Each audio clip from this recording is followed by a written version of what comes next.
रोग कोई असाध्य नहीं, हो जाए उपचार, झट सतर्क हो जाइए, दिखते ही आसार।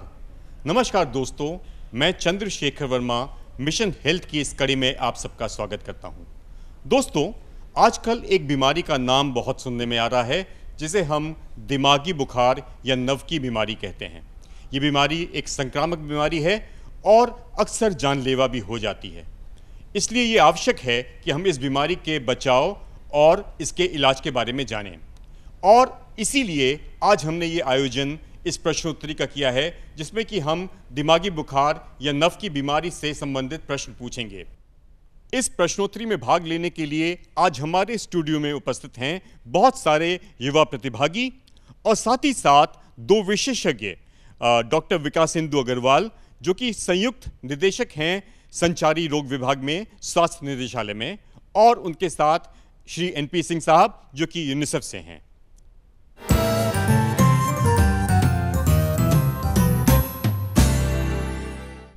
प्रतियोगिता के नियम बहुत सरल हैं। मैं आपसे प्रश्न पूछूंगा, यदि आपको उत्तर आता है तो आप अपना हाथ खड़ा करिएगा। मैं आपके पास आके आपका उत्तर जानूंगा और विशेषज्ञों की राय इस मामले में फाइनल होगी। तो अब हम शुरू करते हैं आज की क्विज। मेरा पहला प्रश्न, दिमागी बुखार यानी नव की बीमारी को AES के नाम से भी जाना जाता है। आपको ये बताना है कि AES का फुल फॉर्म क्या है। मैं आपके पास आता हूं। हाँ बेटा, आप अपना जवाब दीजिए। Acute encephalitis syndrome. Acute encephalitis syndrome. Sir, आप लोग बताएं कि क्या ये उत्तर सही है? उत्तर सही है। बहुत अच्छी बात है, पहले प्रश्न का उत्तर हमें सही मिल गया। जोरदार तालियों के साथ अपने दोस्त का स्वागत करिए। बेटा आइए, आप अपना उपहार लीजिए।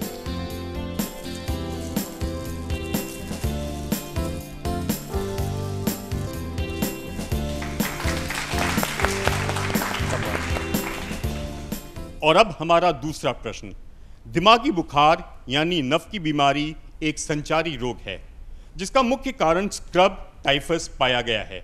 इसके बैक्टीरिया झाड़ियों, जंगलों या सीलन युक्त लकड़ियों में पाए जाने वाले कुछ कीड़ों में होते हैं। इन कीड़ों का नाम आपको बताना है। बहुत सारे हाथ ऊपर जा रहे हैं।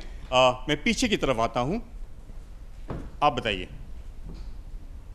का नाम है माइट्स। उन बैक्टीरिया का नाम है माइट्स। क्या ये सही है? नहीं, जो आपने प्रश्न पूछा था उसका उत्तर सही है, लेकिन जो इन्होंने बताया वो तथ्य पूरा सही नहीं है। आप इसमें कोई और जानकारी जोड़ना चाहेंगे?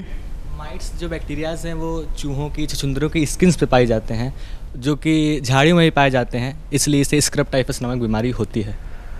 जो ये बता रहे हैं, एक्चुअली माइट्स के बारे में जो ये बता रहे हैं वो सही है। माइट्स के काटने से ही स्क्रब टाइफस होता है और माइट्स चूहों की त्वचा पर पाए जाते हैं। ये दोनों तथ्य सही हैं, लेकिन माइट्स बैक्टीरिया नहीं है। ठीक है, माइट जो है वो वेक्टर है जिसके काटने से मनुष्य में बीमारी आती है। बैक्टीरिया जो है वो रिकेट्शियल फैमिली का एक बैक्टीरिया होता है जो माइट्स में पाया जाता है, और माइट्स जब मनुष्य को काटते हैं तो वो बैक्टीरिया मनुष्य में जाता है।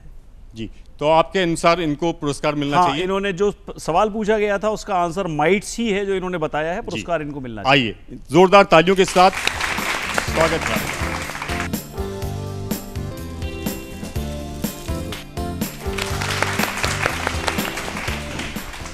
और अब हमारा तीसरा प्रश्न, दिमागी बुखार का एक अन्य मुख्य कारण जापानी एन्सेफेलाइटिस है।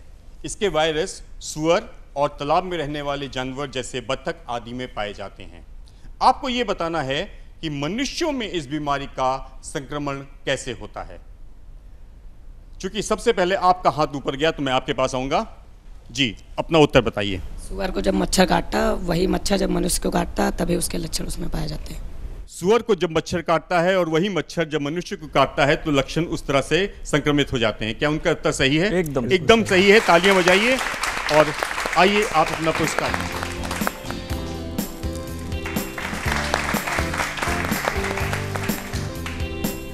हमारा चौथा प्रश्न बहुत रोचक है और छोटा सा है। राष्ट्रीय ग्रामीण स्वास्थ्य मिशन के अंतर्गत महिला स्वास्थ्य कार्यकर्ता को किस नाम से बुलाया जाता है? बहुत सारे हाथ ऊपर जा रहे हैं, लेकिन मैं चाहता हूं कि आप ना सिर्फ इसका नाम बताएं बल्कि इसका फुल फॉर्म भी बताएं। तो जिन लोगों को फुल फॉर्म पता है केवल वही लोग हाथ उठाएं। मैं आपके पास आता हूं बेटा, आपको उत्तर पता है? जी बताइए। आशा बहू। आशा बहू में आशा का फुल फॉर्म बता पाएंगे आप? एक्यूरेटेड सोशल हेल्थ एक्टिविटीज़। एक बार फिर से बोलिए। एक्यूरेटेड सोशल हेल्थ एक्टिविटीज़। डॉक्टर साहब? ठीक है, जो ये बताना चाह रही हैं वो सही है। Accredited social health activist. Activist, ठीक। Accredited social health activist. लेकिन आपका चूंकि उत्तर सही था, आप आइए और अपना पुरस्कार लीजिए।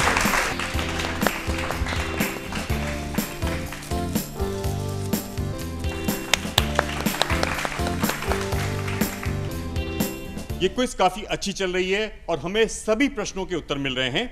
हमारा अगला प्रश्न, अभी हमने थोड़ी देर पहले AES के बारे में आपसे पूछा था। अब हमें यह बताइए कि AES या दिमागी बुखार के उपचार के लिए गांव-गांव जाकर जागरूक करने तथा दिमागी बुखार के मरीजों को उपचार के लिए स्वास्थ्य केंद्रों में लाने की और उनको जागरूक करने की जिम्मेदारी किसकी है? मैं आपके पास आता हूं। आपने हाथ उठाया था। मेरा प्रश्न था कि AES या दिमागी बुखार के उपचार के लिए गांव-गांव जाकर जागरूक करने तथा दिमागी बुखार के मरीजों के उपचार के लिए उनको स्वास्थ्य केंद्रों में लाने की जिम्मेदारी किसकी है? आशा बहू। आशा बहू। डॉक्टर साहब, क्या ये उत्तर सही है? ये जवाब बिल्कुल सही है।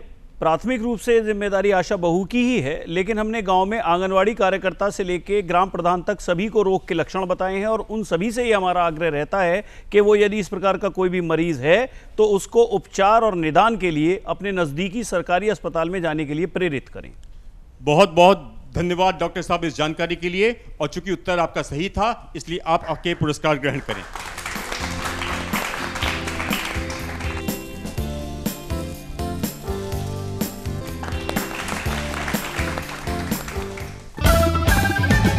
हमारा अगला प्रश्न बहुत सरल है। मुझे लगता है कि आप में से ज्यादातर लोग इसका जवाब देना चाहेंगे। हमारा प्रश्न है, यदि बच्चे को बुखार है या झटके या मिर्गी जैसी समस्या है तो किन फोन नंबर पर आप मिलाकर इसके लिए सूचित कर सकते हैं? मेरा अनुमान एकदम ठीक था। सभी लोग के हाथ ऊपर जा रहे हैं। मैं उनके पास आता हूं जिन्होंने अभी तक हाथ नहीं उठाया है, और ये छोटा सा बच्चा हमारे सामने है। जी, इसका उत्तर है 108 नंबर की एम्बुलेंस, जो बड़ों के लिए बुलाई जाती है, और छोटे बच्चों के लिए 102 नंबर की एम्बुलेंस। 108 नंबर की एम्बुलेंस बड़े लोगों के लिए और 102 नंबर की एम्बुलेंस छोटे बच्चों के लिए। क्या इनका उत्तर सही है? एकदम परफेक्ट आंसर है। 102 नंबर की एम्बुलेंस छोटे बच्चों के लिए और बड़े लोगों के लिए 108 नंबर की एम्बुलेंस पे कॉल करके आप किसी भी गंभीर मरीज को नजदीकी सरकारी अस्पताल में ले जा सकते हैं। वेरी गुड शाबाश, बेटा। इनके लिए जोरदार तालियां। और आइए अपना पुरस्कार ग्रहण करिए।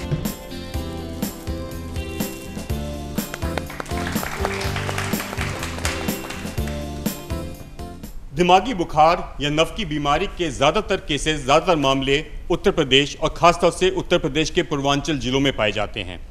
उत्तर प्रदेश सरकार ने माह अप्रैल में दिमागी बुखार के प्रति जागरूकता बढ़ाने के लिए संचारी रोग नियंत्रण पखवाड़े के अंतर्गत दस्तक नामक अभियान शुरू किया है। इस अभियान में सरकार का प्रमुख सहयोगी कौन है? चूंकि हाथ आपका ऊपर गया है तो मैं आपके पास आता हूं, और आपका उत्तर क्या है? आशा बहुए। आशा बहुएं। NP सिंह साहब, क्या ये उत्तर सही है? नहीं, ये उत्तर सही नहीं है। नहीं है तो मैं देखूंगा कि कोई और इसका सही उत्तर दे पाए। आप बैठ जाइए। जी, आप बताना चाहेंगे? क्या आपको उत्तर पता है? अपना उत्तर दें। सर, इसके लिए कॉलेज स्टूडेंट और जो NSS में काम करते हैं, यानी समाज सेवी संस्थाएं और हॉस्पिटल में जो लोग होते हैं, आशा बहू वगैरह, इन लोगों को नियुक्त किया गया है इस काम के लिए कि वो जाके जागरूकता फैलाएं और वो डोर टू डोर जाके मतलब दरवाज़ा खटखटाती हैं और बताती हैं इसके बारे में। आपने काफ़ी विस्तार से बताया। मैं विशेषज्ञों से पूछूंगा, क्या ये उत्तर सही है?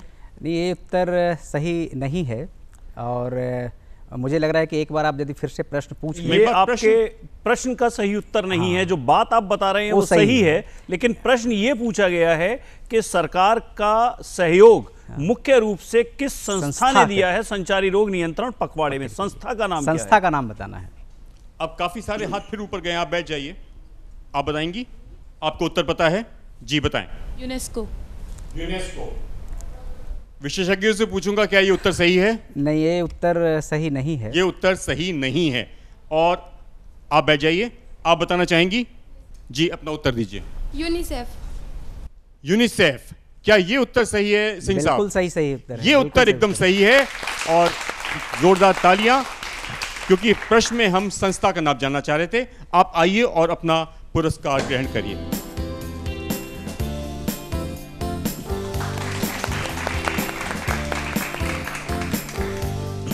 हम इस प्रश्नोत्तरी के माध्यम से न केवल बीमारी के बारे में जानने की कोशिश कर रहे हैं, बल्कि ये भी प्रयत्न कर रहे हैं कि इस बीमारी के जो बचाव के तरीके हैं वो भी हम लोगों को पता हो। तो मेरा प्रश्न, अगला प्रश्न इसी से संबंधित है। जापानी एन्सेफेलाइटिस के बचाव के लिए नियमित टीकाकरण में बच्चों को कितने टीके लगते हैं और कब कब? आपको उत्तर पता है? जी, अपना उत्तर दें। 2 बार लगते हैं और 1 से 12 महीने तक, फिर 16 से 24। आपने उत्तर दिया कि 2 बार लगते हैं, 1 से 12 महीने तक पहला और 16 से 24 महीने तक दूसरा। क्या इनका उत्तर सही है? ये उत्तर सही नहीं है। ये उत्तर सही नहीं है। बैठ जाइए। और कोई बताना चाहेगा? आप बताना चाहेंगे? जी। सर 3 टीके लगते हैं। 3 टीके लगते हैं। एक पहला टीका 6 सप्ताह से 1.5 महीने तक, दूसरा टीका 10 सप्ताह से और तीसरा टीका 14 सप्ताह से। क्या इनका उत्तर सही है डॉक्टर साहब? नहीं, ये उत्तर इनका उत्तर भी सही नहीं है। मैं इस तरफ देखूंगा, अगर कोई उत्तर देना चाहे। आप देना चाहती हैं? जी। सर 2 टीके लगते हैं। पहला लगता है 9 से 12 महीने में, उसके बाद 6 महीने के अंतराल में दूसरा टीका 12 से 24 महीने में लगता है। डॉक्टर साहब, आपकी राय? नहीं, ये उत्तर भी सही नहीं। ये उत्तर भी सही नहीं है। आपने अभी तक उत्तर नहीं दिया है। जी, बताइए। पहला टीका 9 से 12 तक के लगता है और दूसरा टीका 6, अगर मिस हो जाता है तो 6 महीने बाद 16 से 24 वर्ष तक के लगता है। 16 से 24? 24 वर्ष की महीने? महीने। जी डॉक्टर साहब। नहीं, ये जो इन्होंने उत्तर बताया है, जो उम्र बताई है, आपके सवाल का इन्होंने आंसर सही दे दिया है जी। लेकिन जो आपने कहा कि मिस हो जाता है, वो बात गलत है बेटा। पहला टीका 9 से 12 महीने पे लगता है और दूसरा टीका अनिवार्य रूप से 16 से 24 महीने के बीच में आपको लगाना होता है। मिस होने पर नहीं, अनिवार्य रूप से। लेकिन आपने जो उम्र है वो सही बताई है, संख्या भी सही आपका उत्तर बताई सही है। आप आइए और अपना पुरस्कार लीजिए। इनके लिए तालियां बजाइए।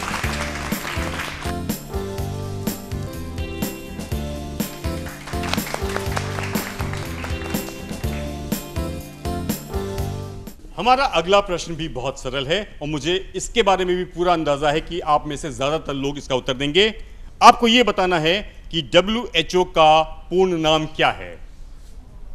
लगभग हर एक हाथ ऊपर गया है। आपने भी हाथ ऊपर किया है। आप इसका उत्तर दें। World Health Organization. World Health Organization, क्या ये उत्तर सही है सिंह साहब? बिल्कुल सही उत्तर है। सिंह साहब जो कि यूनिसेफ से हैं और वो बता रहे हैं कि आपका उत्तर सही है, तो आप आके अपना पुरस्कार लें।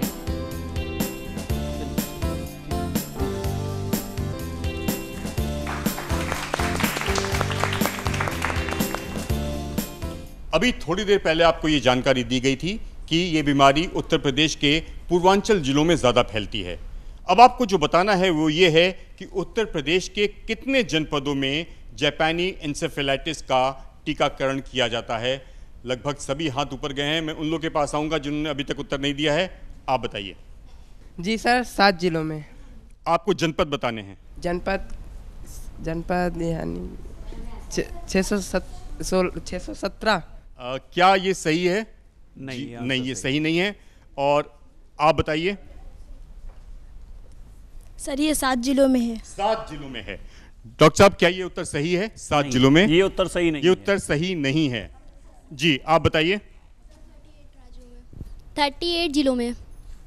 38 यानी 38 जिलों में। क्या ये उत्तर सही है? ये उत्तर बिल्कुल सही है। जापानी इंसेफेलाइटिस के लिए जो हम टीका लगाते हैं वो 38 ही जिलों में लगाते हैं। बहुत बहुत मुबारक आपको। आप आइए और अपना पुरस्कार ग्रहण कीजिए।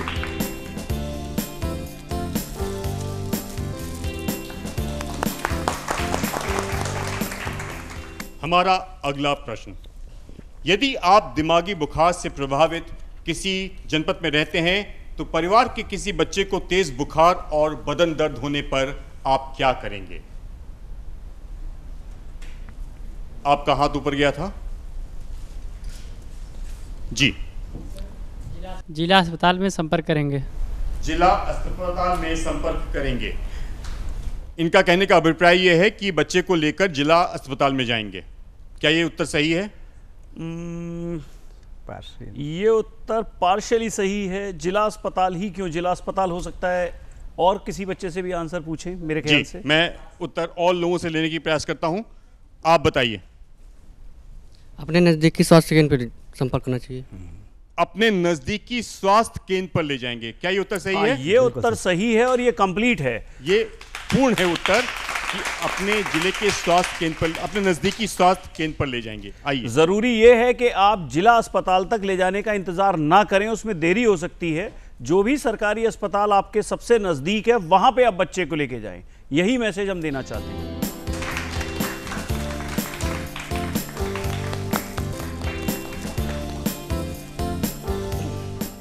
और अब हमारा अगला प्रश्न।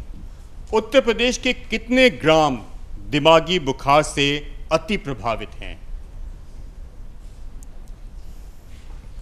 आपने हाथ ऊपर किया है, आप उत्तर देना चाहेंगे? 617 ग्राम। 617 ग्राम। क्या ये उत्तर सही है? एकदम सही, एकदम सही है। और आप आइए और अपना पुरस्कार लीजिए। मेरे ख्याल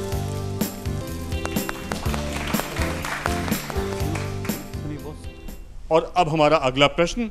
अभी हाल में भारत सरकार ने जनता के गरीब वर्गों को निःशुल्क चिकित्सा सुविधा प्रदान करने के लिए कौन सी बीमा योजना प्रारंभ की है? अब काफ़ी सारे हाथ ऊपर जा रहे हैं। मैं आता हूं आपके पास, आप बताना चाहेंगे? सर, नेशनल समाज बीमा योजना। नेशनल समाज बीमा योजना नहीं, ये उत्तर सही नहीं है डॉक्टर साहब के अनुसार। आप बताना चाहेंगी? आयुष्मान भारत। आयुष्मान भारत। क्या ये उत्तर सही है? एकदम सही है। आप आइए और अपना पुरस्कार ग्रहण करिए।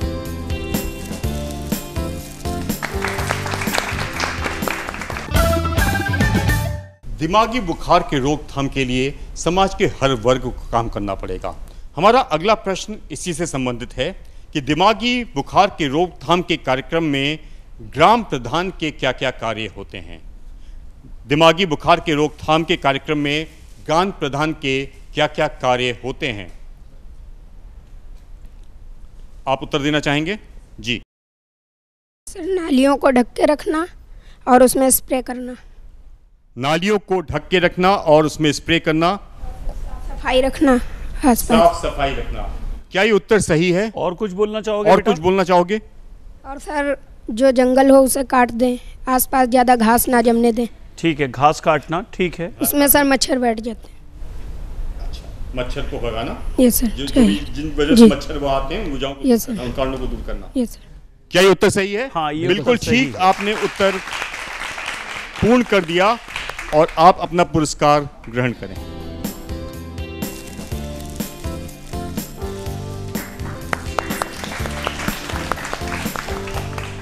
हमारा अगला प्रश्न। कुपोषण पर नियंत्रण के लिए सरकार के ICDS विभाग द्वारा एक विशेष प्रकार का आहार गर्भवती महिलाओं तथा बच्चों को उपलब्ध कराया जाता है। इस आहार को क्या कहा जाता है?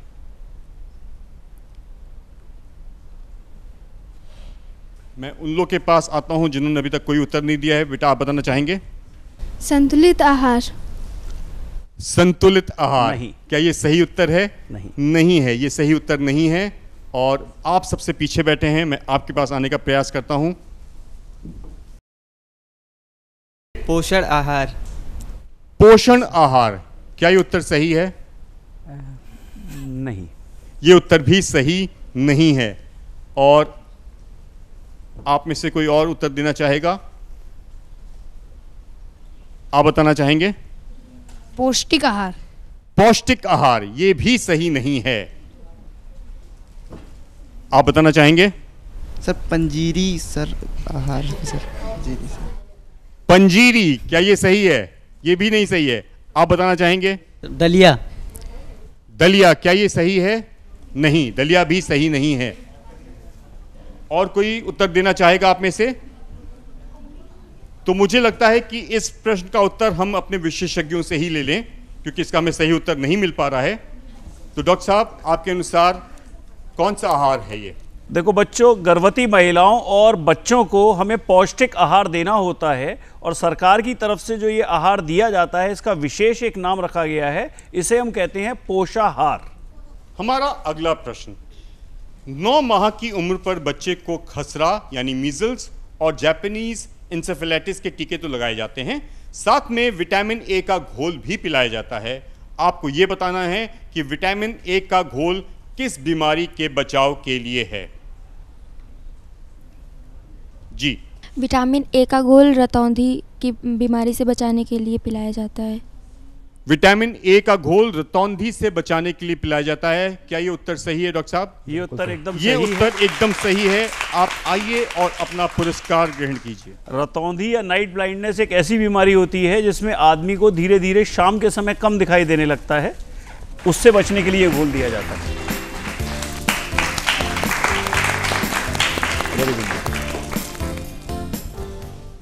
और अब चलते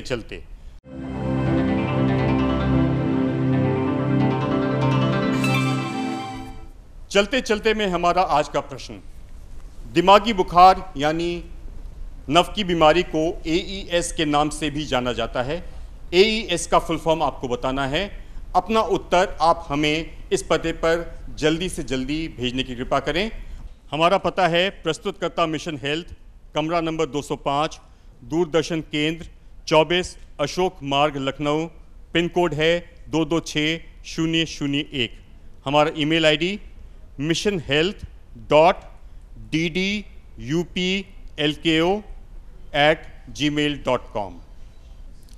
कार्यक्रम के अंत में हम धन्यवाद देना चाहेंगे अपने विशेषज्ञों को, जिन्होंने अपना बहुमूल्य समय देकर हमें बहुत महत्वपूर्ण जानकारी दी, और साथ ही साथ शुक्रिया अदा करना चाहेंगे अपने प्रतिभागियों का, जिन्होंने बड़ी संख्या में यहाँ आकर बहुत उत्साह के साथ इस क्विज में भाग लिया।